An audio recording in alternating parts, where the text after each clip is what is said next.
La drôle de minute. La drôle de minute de Karine Dubernet sur Rire et Chanson. La drôle de minute de Karine Dubernet. Bonjour Karine. Bonjour Bruno. Bonjour à tous.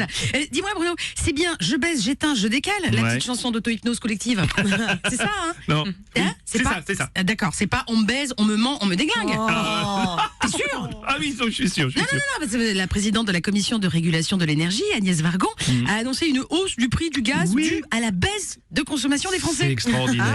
C'est pour ça, c'est on est con. Oui. On est con. Ouais. Ah, je m'en veux. Ouais. Je m'en veux parce que si j'avais consommé trop, en fait, ça aurait été gratuit. Oui. Hein, voilà. Alors, pour ceux qui, comme moi, ont du mal à raccrocher les wagons, Ah oui, joli, Vargon, bien. hein, c'est pas mal. L'économie de marché en Macronie, c'est quoi que c'est? Oui, parce que j'apprends toujours le Stéphane Séjourné depuis quelques semaines, j'essaie de m'y mettre. Eh ben, quand la consommation de gaz augmente, Oui. le prix augmente. Oui. Et quand la consommation de gaz baisse, Oui. le prix augmente aussi. Ah oui, voilà, tout simplement. En résumé, en Macronie, quelle que soit la raison, les prix augmentent toujours. Mais le service ne cesse de se dégrader. Oui. Voilà, c'est tout bénef. Mais pour eux. Tiens, d'ailleurs, à la recherche d'économie, le gouvernement se penche maintenant sur les maladies chroniques. En effet, le gouvernement envisagerait de toucher aux dépenses liées aux maladies chroniques et aux affections de longue durée. Voilà, il y avait le couscous royal, maintenant il y aura le cancer royal. Ce sera plus cher, c'est tout. Ouais. Voilà, cancer royal qu'on pourrait baptiser Charles III d'ailleurs. Ouais. C'est un hommage.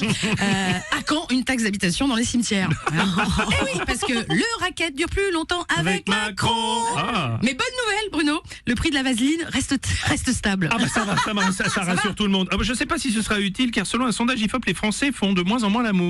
Et les Français font de moins en moins l'amour. Mais bon, le sondage, Bruno, est biaisé puisqu'il ne prend pas en compte le fait que ces 12 derniers mois, les Français se sont fait baiser par la réforme des retraites, l'inflation, la hausse des prix de l'électricité, la hausse des prix du péage. Voilà. Ouais, Et oui, hein, ils ont mal au cul, les Français. C'est pour ça que le soir, on préfère regarder Netflix. Netflix, tu vois, même moi, je suis traumatisée par le truc. Voilà. Il est des nôtres, il est relaxé comme les autres. Non, arrêtez les gars, ils sont cons, c'est rien.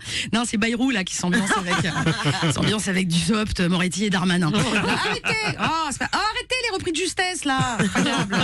Non, il y en a qui bossent. Voilà. Non, mais c'est vrai que François, il sait pas ce que c'est bosser. Hein. Non, il est commissaire au plan depuis 4 ans. Voilà. Moi, je dis qu'il manquait plus que Bayrou dans le nouveau gouvernement. Tu vois, c'est-à-dire qu'en 2017, la Macronie, c'était la République exemplaire. En 2022, c'est on garde les ministres mis en examen. Qu'est-ce que tu veux? Et en 2024, on les prend déjà avec des casseroles au cul.